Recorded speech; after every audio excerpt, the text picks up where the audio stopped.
मोहतरम जनाब, आज इस वक्फ कानून के ख़िलाफ़ जो ये जलसा किया गया है इमारत शरिया के ज़रिए, मैं सबसे पहले जनाब फैसल रहमानी साहब और इमारत शरिया के सभी ज़िम्मेदारान को मुबारकबाद पेश करता हूँ कि एक अच्छा जलसा कामयाब उन्होंने कराया। और उसके साथ साथ मैं आप सब लोगों का जो यहाँ पर पटना, पूरे बिहार के लोग यकीनन हज़ारों नहीं बल्कि लाखों की तादाद में तशरीफ़ लाए, और आपको ये समझना होगा कि ये जंग न सिर्फ फैसल रहमानी साहब या ज़ियाउर रहमान बर की नहीं, बल्कि इस मुल्क के तमाम मुसलमान और हक और इंसाफ पसंद लोगों की ये जंग है। और जिस तरह से मैं देख रहा हूँ कि हमारे बुज़ुर्गों के साथ नौजवान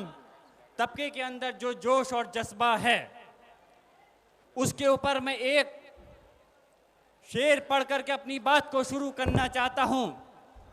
कि उकाबी रूह जब बेदार होती है जवानों में, उकाबी रूह जब बेदार होती है जवानों में, नजर आती है उनको अपनी मंजिल आसमानों में। नहीं तेरा नशेमन कसरे शाही की गुंबद पर, तू शाही है बसेरा कर पहाड़ों की चट्टानों पर। मुझे इस बात का एहसास है कि वक्त बहुत हो गया है, और यकीनन इस गर्मी में आप लोग इकट्ठा होकर के इस बात की गवाही दे रहे हो कि ये जंग कितनी भी लंबी चले, लेकिन इंशाअल्लाह ताला आप लोग हार मानने वाले नहीं हो। और कैसे हार मान लें,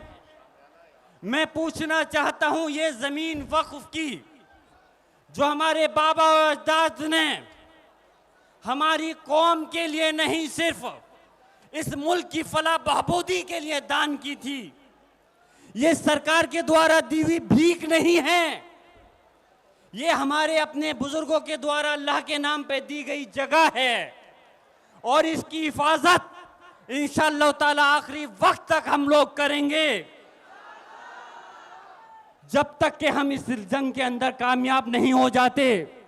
मैं पूछना चाहता हूं कि इस जंग को लड़ने के लिए आप लोग तैयार हो? और याद रखना, हक और इंसाफ की लड़ाई में कभी डरा नहीं करते। ये आपका नौजवान साथी, आपका भाई ज़ियाउर रहमान बर्क, जिसने अपने दादा मोहतरम शफीकुर रहमान बर्क साहब से, जिन्होंने उत्तर प्रदेश की विधानसभा पार्लियामेंट के अंदर अपने मजहब और अपनी कौम और गरीब लोगों की आवाज को उठाने में कभी कोई परहेज नहीं किया। संभल, जैसे कि अभी फरमा रहे थे नाज़मी साहब, कि संभल बहुत लंबे वक्त से चर्चा के अंदर है, और चर्चा इसलिए है कि संभल के अंदर वक्फ कानून आने से पहले ही हमारी मस्जिद को टारगेट कर लिया गया। और जामा मस्जिद संभल की हमें ये याद रखना चाहिए कि सिर्फ बिहार या उत्तर प्रदेश या हिंदुस्तान नहीं,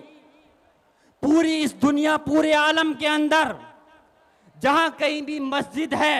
वो अल्लाह का घर है, और इंशाअल्लाह ताला उसकी हिफाजत करना आपकी और हमारी जिम्मेदारी है। तो मैंने वहां की हक और इंसाफ की आवाज को बुलंद करा, उसके एवज में मुझको परेशानी भी उठानी पड़ी, लेकिन मैं अपनी तारीफ नहीं कर